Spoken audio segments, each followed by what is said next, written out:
Hi, welcome to the show. I'm Dr. Rahul Bhongir. Today we're going to talk about Ozempic side effects. And let's talk about Ozempic here, what it is first, and then we can talk about side effects and how it works. So, Ozempic belongs to a class of GLP-1 agonist, which is glycogen-like peptide. They're also called as incretin mimetic agents. And they work in a they all work in a similar way, as you can see in this image. They once you start taking this medication, either through by mouth or through injection, it goes to this. It gets absorbed from the intestine into the stomach, and here it starts working by slowing the stomach contents from going into the small intestine, and also it also works on the pancreas, which is this organ where it sits behind the stomach. And in this image, you can see the pancreas is shown in a slide where it is looked under microscope. As you can see here, these pink cells and these white cells, this is where the insulin is produced from. So this GLP-1 agonist works on the pancreas by increasing the insulin secretion and also lowers the glucagon secretion. So the glucagon hormone is supposed to increase the sugar. That's why once you lower that, you will see a lower blood glucose level. It also works indirectly by increasing the insulin sensitivity. And once the insulin sensitivity is increased, you need less insulin for the body. And the GLP-1 agonist also works on the brain, as you can see in this picture. It lowers the appetite by working on the GLP-1 receptors directly in the brain. And we talk about the side effects in the coming up slides. You will see that it actually causes some thyroid problems as well as nausea and vomiting, and that the reason is because these actually work on these organs as well, as we can see in this coming up slides. So to understand the GLP-1 agonists, we try to kind of break it down into different groups, just so we are familiarizing with what we are talking here.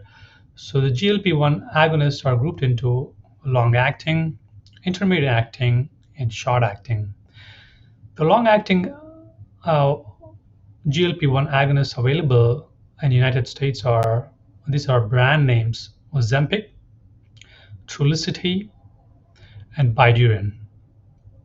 And because they are long-acting, they are taken once a week only. And intermediate-acting is Victoza, which is also called liraglutide. And this is, you take it injection once a day because it's an intermediate acting, versus short acting, which is Byetta as well as Rybelsus, which is actually is an oral medication. You can take this medication by mouth. So throughout this slides presentation, I'm going to using a word called semaglutide as a generic substitute name for Ozempic and Rybelsus. So these are all the same. So coming on to this, the common side effects with GLP-1 agonists across all these classes, long-acting, intermediate, and short-acting, the most common side effects is the GI side effects. And in all these phase 3 trials done before this medication is released, it's been shown that all this oral medication as well as injection semaglutide were associated with gastrointestinal disturbances such as nausea, vomiting, and diarrhea. Importantly, for both formulations, oral and injection, higher doses are often associated with more frequent GI side effects. And also, GI complaints are the main cause of drug discontinuation in phase 3 trials, which were up to 12%. And the combined data from clinical trials and the clinical practice suggests that approximately 10% of the patients will discontinue semaglutide. 10%, and because of the GI side effects, and which may be a bit higher compared to the other GLP agonists. And what causes this side effects? As we see, GLP agonist, as I mentioned earlier, it works in the stomach by slowing the stomach contents. And when the stomach contents are not emptied, that can cause nausea and also cause vomiting as well. And it's also important to know that these nausea, vomiting, and the symptoms are dose dependent.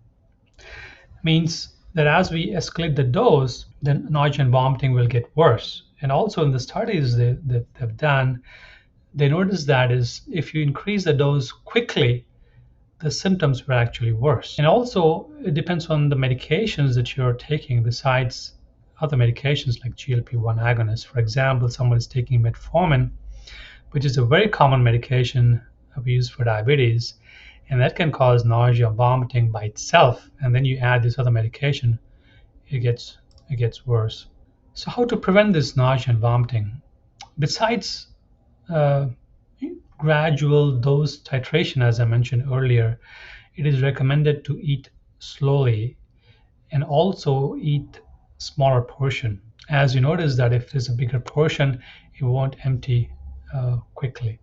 And also when you feel full, just to stop this medication, and also to avoid high fatty food, because as the fat content of the food increases, the slower it moves out from the stomach into the small intestine. So moving on to other side effects besides that is a thyroid cancer. Both the formulation of semaglutide, that's oral and injection, have received an official box warning for thyroid C-cell tumors. And it is unknown whether Wegovy, which is another medication for weight loss used, causes thyroid C-cell tumors, including medullary thyroid carcinoma, as it was only studied in rodents. However, these medications are contraindicated in patients with personal or family history of medullary thyroid carcinoma, which is of thyroid cancer, or in patients with multiple endocrine neoplasia syndrome type 2. So moving on to other cancers that are associated with these GLP-1s are skin cancer, kidney cancer, and breast cancer. These are occurred in the trials, in randomized controlled trials. They were occurred in 2.5% of the patients compared to 1.2% who had not taken this medication. So that is the risk we are looking at here.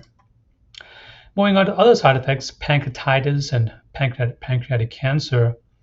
Based on this article, Pancreatic Safety of Incretin-Based Drugs, this is a study done in 2014. FDA and the European Medicines Agency have not reached any final conclusion regarding any causal relationship between GLP-1 agonists and pancreatitis or pancreatic cancer. Moving forward from 2014 to 2020, this study done from GLP-1 agonists from cardiovascular outcome trials did not suggest any increased risk of either pancreatitis or pancreatic cancer with GLP-1 treatment in type 2 diabetic patients.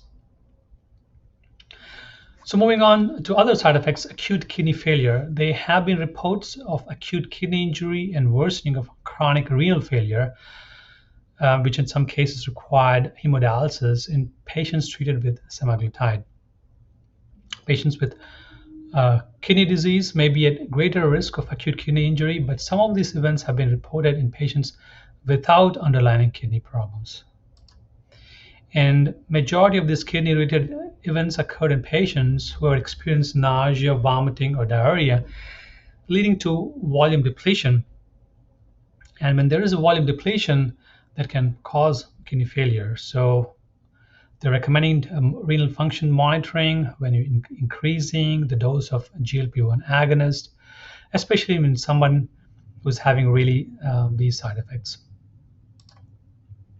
Moving on to other side effect, which is acute gallbladder disease. As you can see in this picture, this is the gallbladder and this is the bile duct that goes into the small intestine. And In these studies, they noticed that gallstones were reported, which are gallbladder stones in short form, reported in 1.6% of Wegovy treated patients, uh, as well as gallbladder inflammation compared to someone who is not taking this medication. So if there is any gallbladder symptoms, or if there's a suspicion of that, just make sure you talk to your doctor, and they should do further studies to further test this. Other side effects are headache and fatigue, and both of them or could be from lack of intake of adequate intake of water as well as food, as it makes as it causes headache and tiredness. And also, as any medication, this medication also has a severe allergic reaction like anaphylactic reaction or angioedema has been reported post-marketing. So if you have any allergic reaction, really bad allergic reaction like skin rash or difficulty swallowing, just stop this medication and talk to your doctor right away.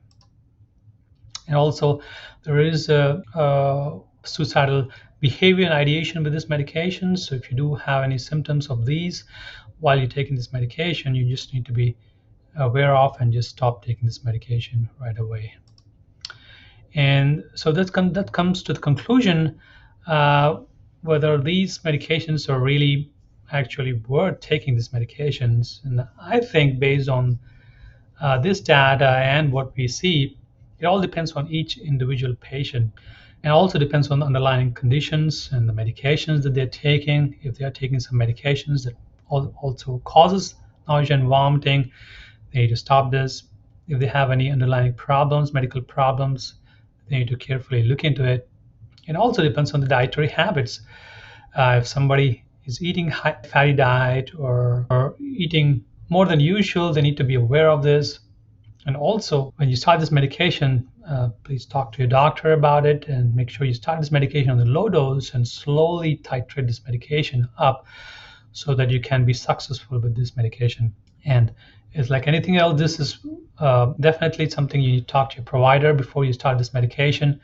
Understand the risks as well as the benefits with this medication, and that should definitely help you make a better decision. Hopefully this video was able to help you understand what the side effects of this Ozempic. And if you do like this video, please like, subscribe, and share, and also comment about this video. I would really appreciate and helps with this channel. Until next time, thank you, bye bye, you have a good day.